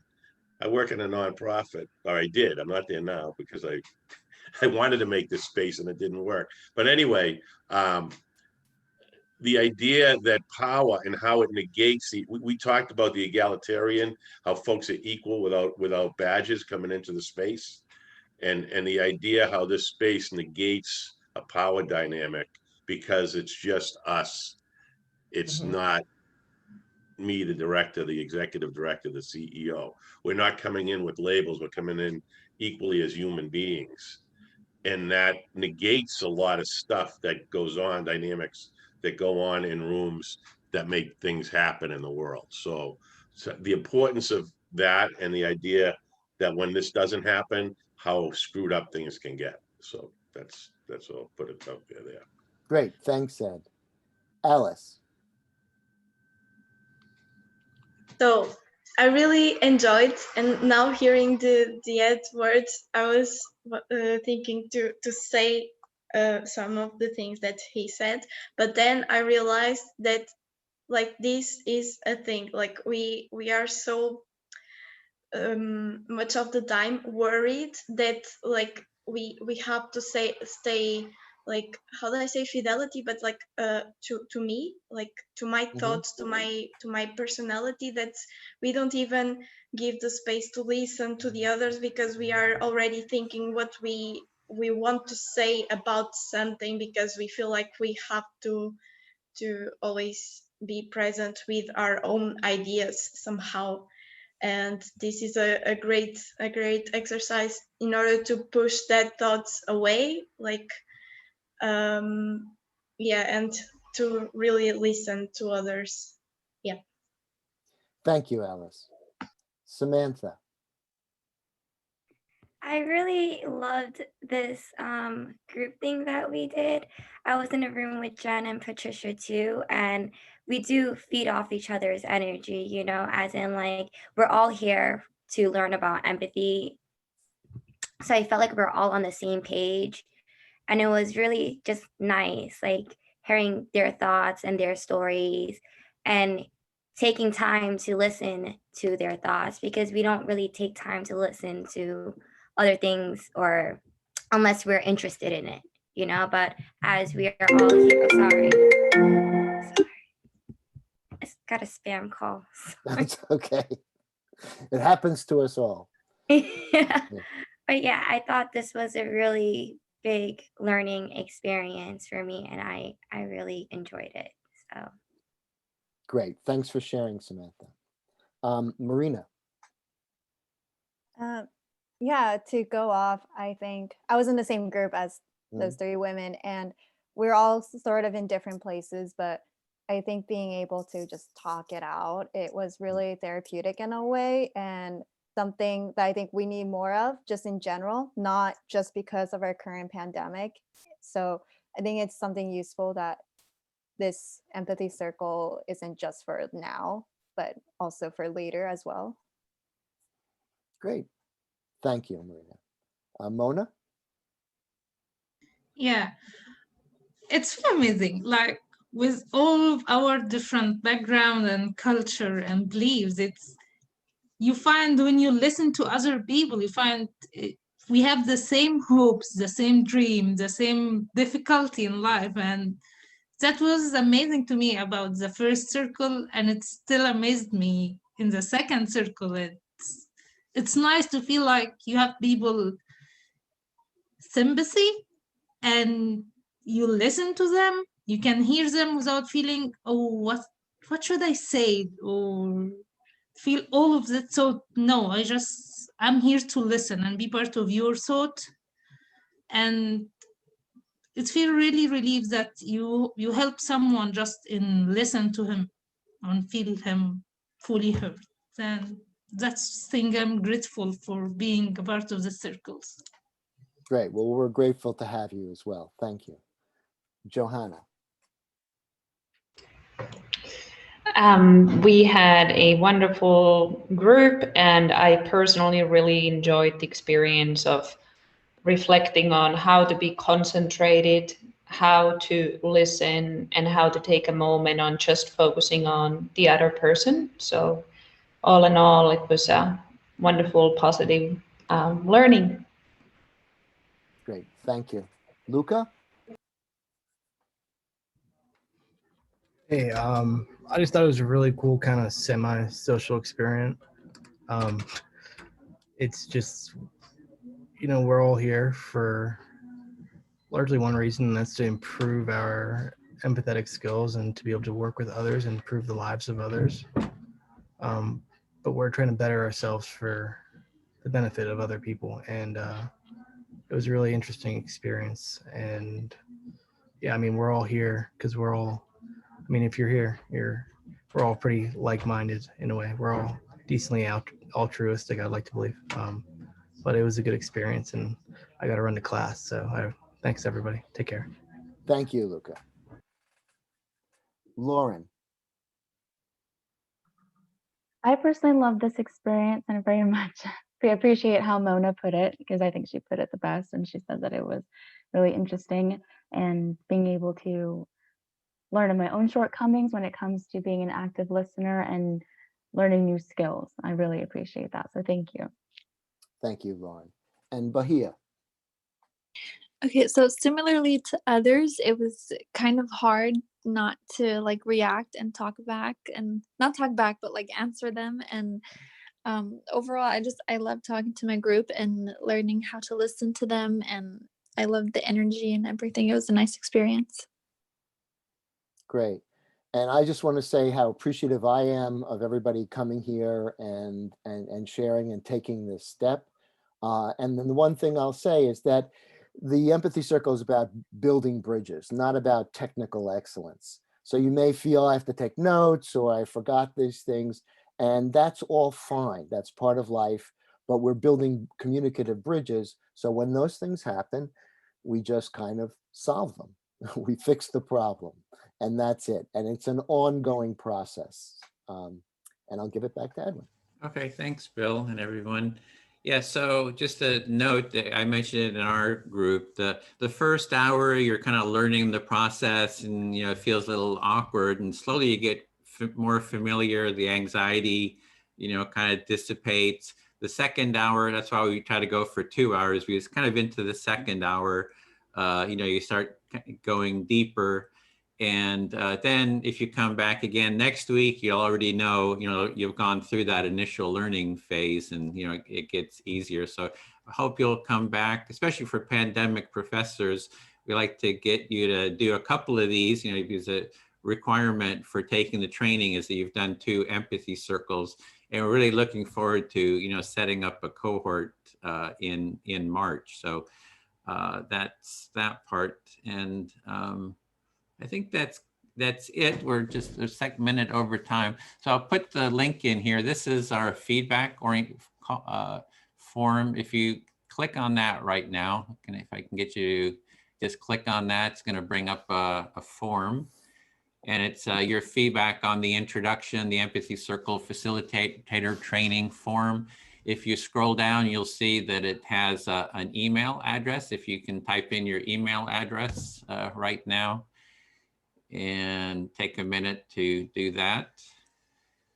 And then type in your, your name, first and last name.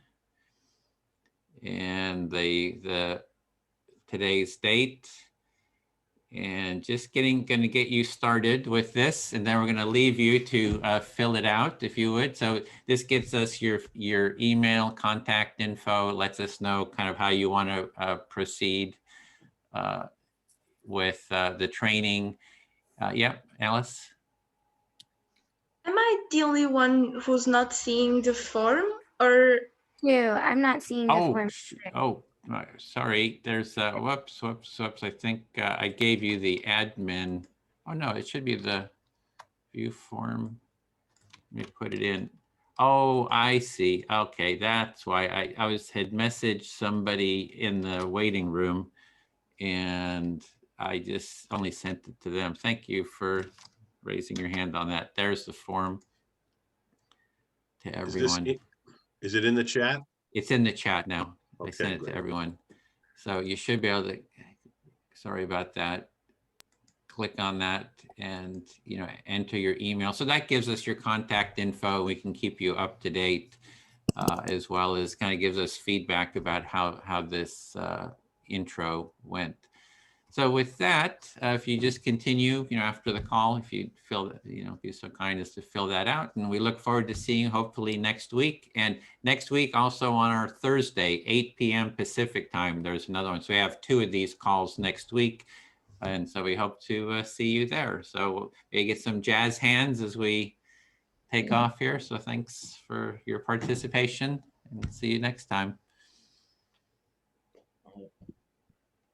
Bye, everyone. Bye, everyone. Bye. And thank you, Edwin. And thank you, Bill. Thanks for taking part, Sylvia. Sure.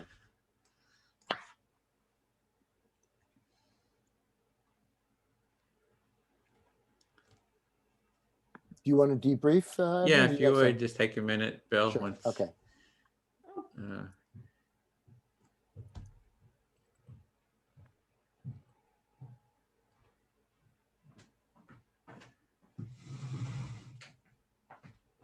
And I'll stop the recording.